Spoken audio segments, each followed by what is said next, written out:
I'm Ryan Tang. I'm an engineering manager on Cloud Foundry, and today I'd like to share a story, an embarrassing story from high school.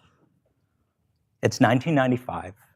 I'm a sophomore in high school, and I have first period PE, 7:40 a.m. And on the first day of class, the teacher takes us all out to the yard, and it looked like this. And there's numbers painted on the floor. And he assigned us each a number, and he told us that he didn't really care what we did during the PE period. But every day he was going to come out, he's going to take attendance, and if we're standing on our number on time, we get an A. And if not, our grade goes down. Now, I'm an engineer today. I may or may not have been a nerd in high school. But I did not want a bad grade in PE. So I did whatever it took every day so that I could be on time on my number. Until one day, when Muni was late. And I remember thinking, if I try hard enough, I could make it to my number on time. So I ran as fast as I could downhill. And I must have made quite the commotion, because I remember my classmates standing on their number, looking uphill at me. And I remember this moment crystal clear. Because I was running as fast as I could, and my upper body was moving faster than my legs could keep up with me. And two words came to mind: oh, crap. A split second later, this happened. It was not great for my 15-year-old ego, but I'm fine. I'm happy to report that I successfully graduated high school. I even found a date for prom. But this is an early lesson for me for the effect of crunch time. And for those of you who don't know what crunch time is, it's like finals week. It's that high-pressure, high-stakes period of time, often due to a deadline or a goal, and you know you'll do whatever it takes to meet that goal.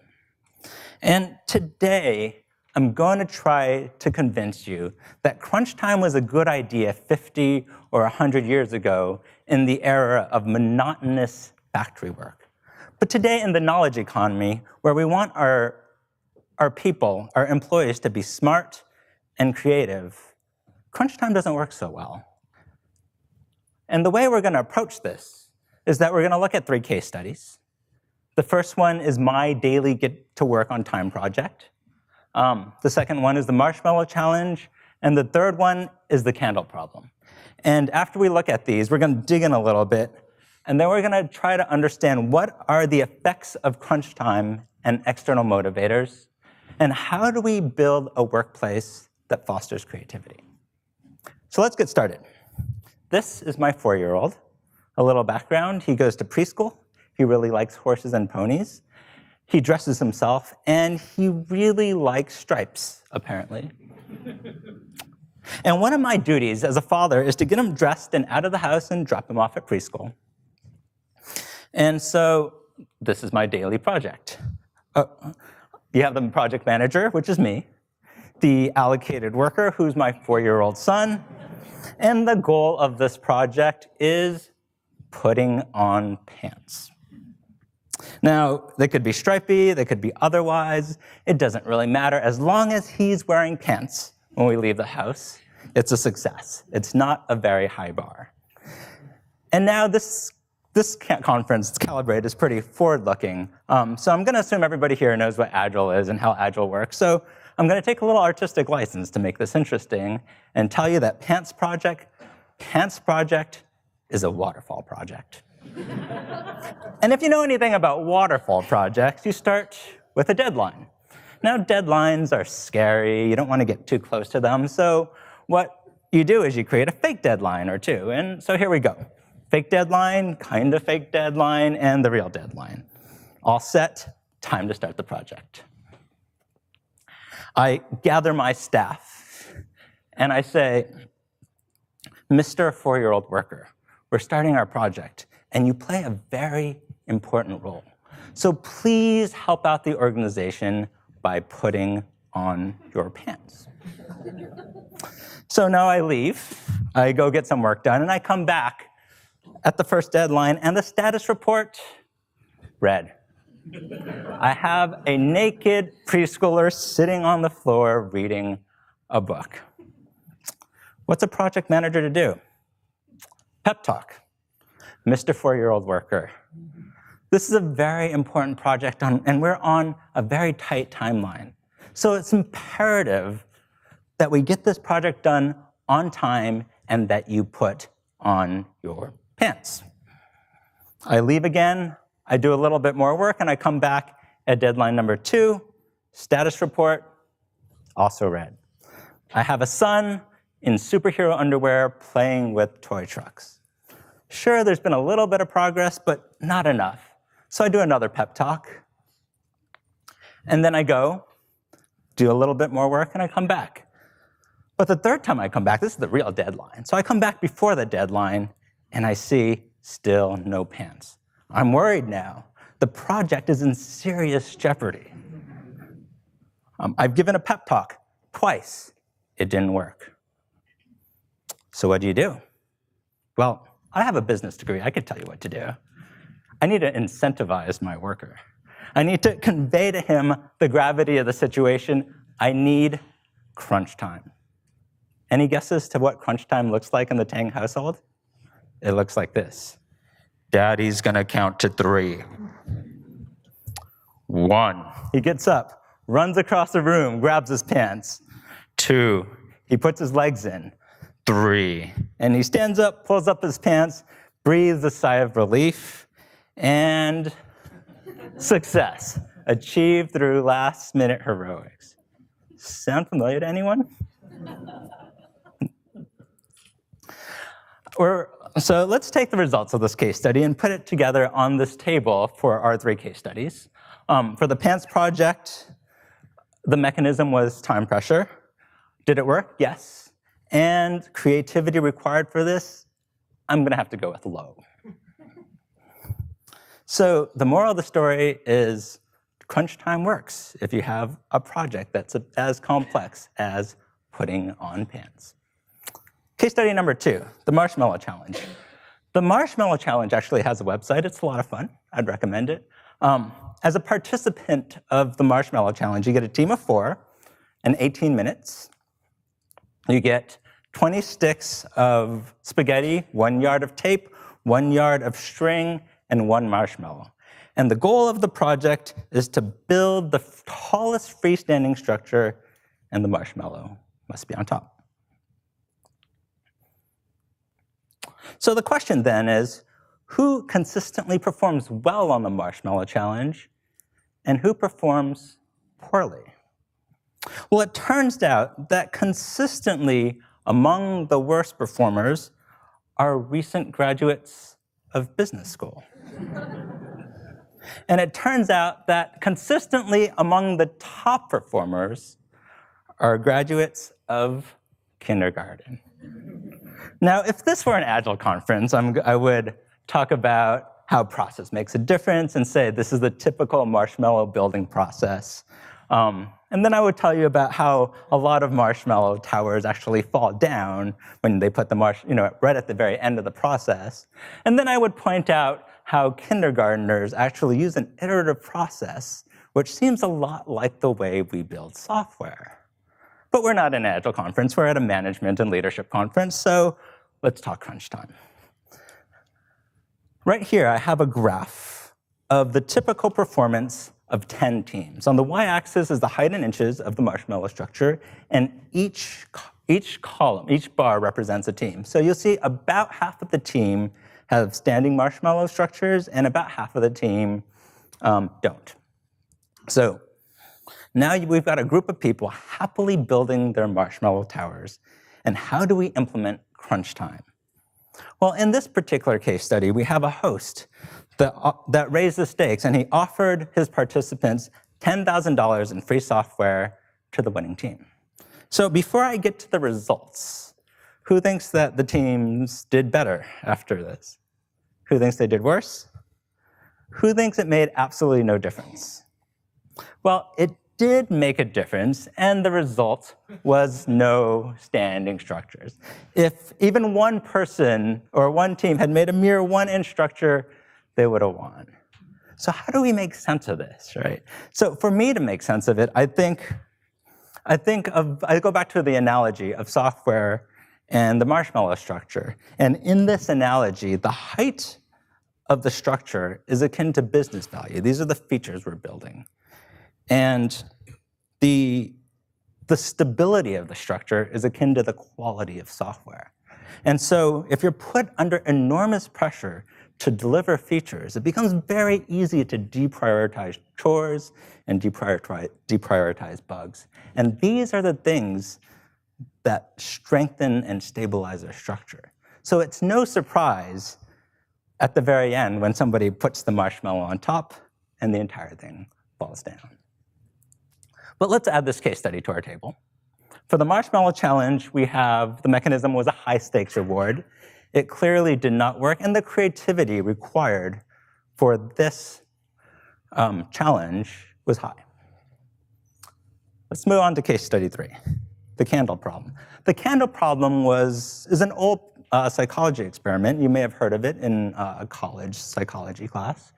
A man by the name of Carl Dunker invented it, and as a participant, you get a candle, a box of tacks, and a book of matches. And the goal of this challenge is that you'd have to take the candle, light it, and attach it to the wall such that none of the wax drips on the table underneath it. And so what most people do is they pick it up and they start trying to tack it to the wall. Doesn't work. What some other people do is they try to melt some wax and use the melted wax as an adhesive and stick it to the wall. Clever idea, also doesn't work. So what happens is after 5 to 10 minutes, most people come up with a solution, and it looks like this. And what you have to realize here is you have to overcome what psychologists call functional fixedness, which means you realize that you're not given a box of tacks, but you're given a box that happened to have tacks inside. And once you realize that you can actually use the box as part of the solution, the answer is pretty easy. So a few decades later, another psychologist came along. His name was Sam Glucksberg, and he divided his test subjects into 2 groups. The first group was an explicitly low-pressure group. They were offered no financial reward, and they were told that they were timed just to establish norms. And then the second group was this high-pressure group. They were told that they were timed. They were compared with their peers. The top performer got an outsized reward. The top quartile got some reward, and everybody else got nothing. And so this created pressure from 2 sources. Number one is the obvious financial pressure, but the second one, which is just as important to me, but is more subtle, is that you know you're being compared to your peers. So what were the results? For the low pressure group, it took 7 minutes and 41 seconds. For the cash reward group, it took 11 minutes and 8 seconds, and so that the solution took 45% longer with cash incentives. This means that crunch time made people slower and dumber. So let's add this to our table that we're putting together. The mechanism is a moderate financial incentive. It did not work, and the creativity required for this problem is very high because, forgive the pun, you have to think out of the box to solve this problem. But there's a way you could actually make the candle problem a very easy problem. And it looks like this.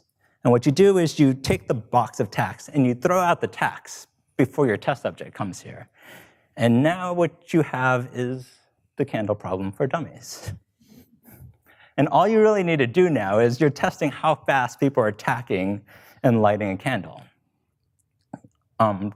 So we did the same thing, split up the groups into a low pressure group and a cash incentive group. And the results for this simple candle problem was that the low pressure group took a little bit less than 5 minutes. The cash reward group took 3 minutes and 40 seconds. And this means that the simple problem was solved 25% faster with cash incentives. So the crunch time works well for the simple problem. So let's add this to this table. And so the candle problem for dummies, did it work?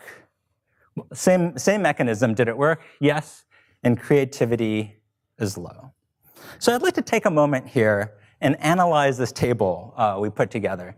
And we see for the top and the bottom row, where there are simple problems and the creativity required is low, crunch time works, and it works well. But for the complex problems that require high creativity to solve, the middle two, we see that crunch time not only does it not work, it actually works against the workers, and it makes people slower. I have some analysis on the whys, but I actually want to spend more time talking about how do we encourage creativity than how do we crush it. So I'm just going to read you the headlines. So crunch time narrows focus, and complex problems require balance, and they have solutions that are not obvious. I'll be happy to talk about this more later, but I'd like to come back to my original thesis and ask these two questions. So what does crunch time and external motivators buy us? And how do we build a workplace that fosters creativity? The answer to the first question is actually pretty easy. External motivators buys compliance. And sometimes this is okay. We're coming up on the holidays, and what that means is that I'll be getting in the car with my family and driving to the grandparents. And so that's an 8-hour drive with 2 young children in the car. And I could tell you what I don't want. I do not want 2 screaming kids in the back of my car. So I'm going to use carrots. I'm going to use sticks. I'm going to use iPads. I don't need them to be creative. I just need them to not drive me crazy. But I want to be explicit about this. A culture of compliance is not a culture of innovation. If you want creativity, what you need is engagement. What you want is a workplace and a culture where you and your teammates are engaged, where people are free to bring their ideas and their experiences, and employees feel free to take reasonable risks, to try things that are new, and even try out things that might be a little unorthodox, because that's where innovation comes from. And so how do you build this culture of engagement? There's an author, Dan Pink, and he wrote an entire book talking about how do you build engagement, and he suggests these 3 things: purpose, mastery, and autonomy. Fascinating ideas. And I'm still personally trying to figure out how do we incorporate this into my workplace. But based on my research and my personal experiences, I have 3 ideas for how to build workplace engagement. The first is that you don't want your employees to worry about money. Engaged teams think about the work and not the pay. This is a concrete implementation of explicitly avoiding carrots and sticks. And I have 2 specific recommendations that come out of this. Number 1, you should compensate above average. You don't want to pay tip-top salary, but you want to pay well enough that employees feel like they're taken care of. And the second thing is avoid bonuses. Bonuses are an explicit carrot, and carrots buy you compliance. They don't buy you engagement. My second idea is to provide interesting and challenging work. This is the hardest one, in my opinion, but this is also the most important. From my perspective, I think that interesting, challenging work is the best way to recruit and retain talent. My third idea, which is probably the easiest place to get started, is to cut out the annoying obstacles, right? So to me, this triplicate form represents all of those really annoying things that get in your way in the workplace. And, excuse me.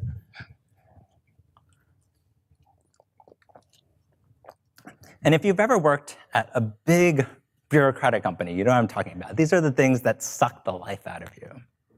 So they're demotivators. And the best managers I've had are managers that don't give me motivational speeches. They take the demotivators and move them out of my way. I'd like to wrap up with something that I tell my teammates and something I tell my fellow managers, and that it's everyone's job to build the culture we want. It's all of our jobs to build a culture that we would be proud of. Changing culture is really hard. But my hope today is that as you leave here, you'll leave thinking about a couple ways in which you could nudge your organization to be a little bit more engaged and a little bit more creative. Thank you.